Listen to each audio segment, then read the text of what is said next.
Hello and welcome to another part of this chapter graph theory. In this part we shall discuss about spanning tree. So let us define spanning tree. This is the definition of a spanning tree. A tree capital T is called a spanning tree of a graph G if T is a subgraph of G and contains every vertex of G. Now we have already defined spanning subgraph in some previous part, that a subgraph of a graph G which contains every vertex of the graph G is called a spanning subgraph. Now in addition to that, if the subgraph is a tree, then this tree will be called a spanning tree of the graph. So to become a spanning tree, it must be a tree, it must be a subgraph of the graph G, and also it must contain every vertices of G. Then the tree will be called a spanning tree of the graph G. Now let us give one example.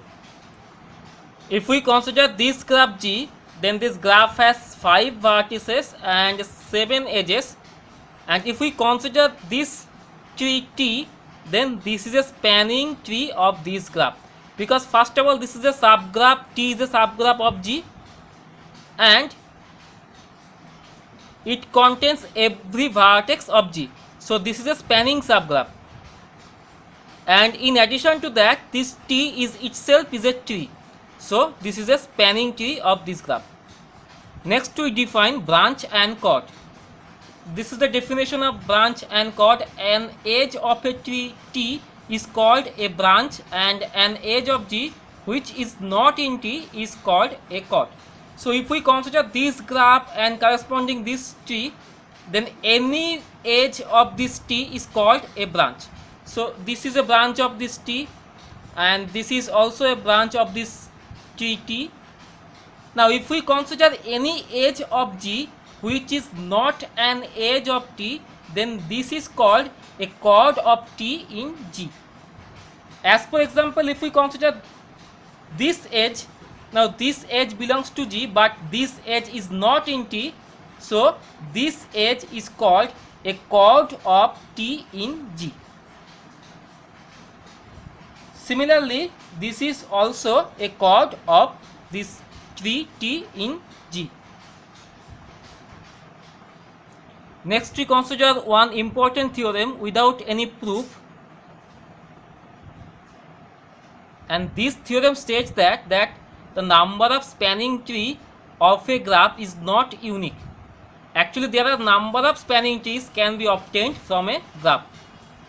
Now this theorem is known as Cayley's theorem, that total number of spanning trees in a complete graph with n vertices is n to the power n minus 2.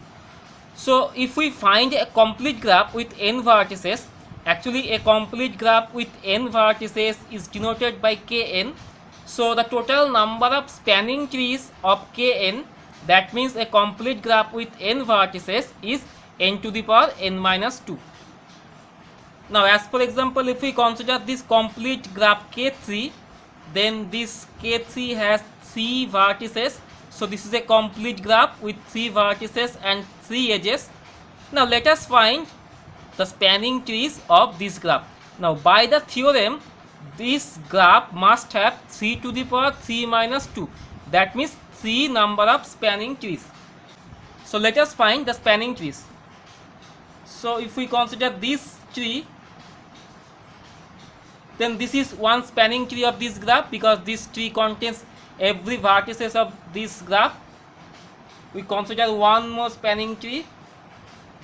So this tree, this is also a spanning tree of this graph, and we can consider one more spanning tree, that is this tree.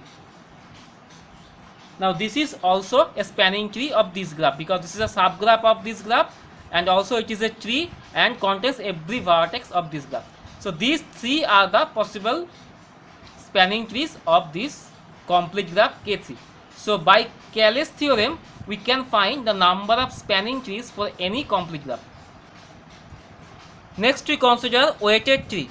We have already discussed about weighted graph in some previous part, that if every edge of a graph is associated with an weight, then the graph is called an weighted graph. Now similarly, if every edge of a tree is associated with a specific weight, then the tree is called weighted tree. So this is an example of weighted tree where every edge is associated with a specific weight. So this edge is associated the weight 8, the weight of this edge is 10, weight of this edge is 5, etc.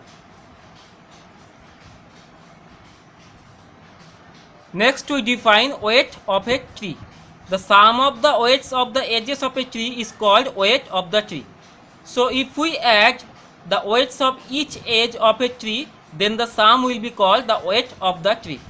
As for example, if we consider this tree, then if we add all the weights of the edges, then the sum will be 5 plus 7 12, 12 plus 8 20, 30, 34.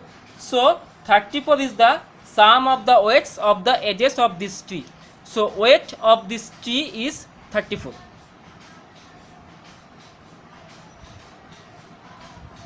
Next we define minimal spanning tree or shortest spanning tree of a graph, actually often weighted graph. So this is the definition of a spanning tree.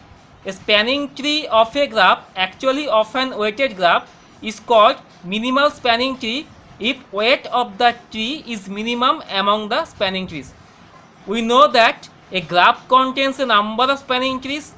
Now out of the spanning trees, the tree which has the minimum weight is called minimal spanning tree or shortest spanning tree of the graph. We consider one example here. Suppose this is a given graph and we have to find the shortest spanning tree of this graph. Now this graph has 3 vertices and 3 edges, 3 weighted edges. So we know that this graph has 3 spanning trees, and out of these 3 spanning trees we find that the weight of this spanning tree is minimum. So this is the minimal spanning tree of this graph. Now if the graph contains a small number of vertices and edges, then we can easily find the minimal spanning tree. But if the graph contains a number of vertices and edges, then we can't find the minimal spanning tree in this way. So in this case, to find the minimal spanning tree, we need to follow one systematic procedure. So there are 2 methods to find minimal spanning tree of an weighted graph. These 2 methods are Prim's algorithm and Kruskal's algorithm. Now using these 2 algorithms, we can easily find the minimal spanning tree of a given graph.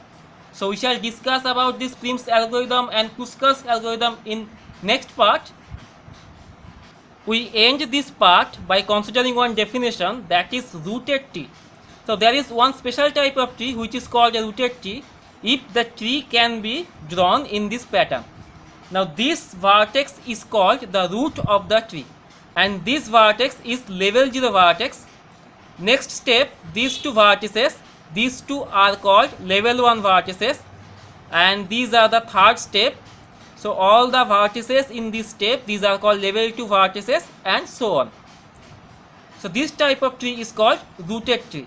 And one thing to note, that every binary tree is an example of rooted tree. So every binary tree is rooted tree, but the converse is not true.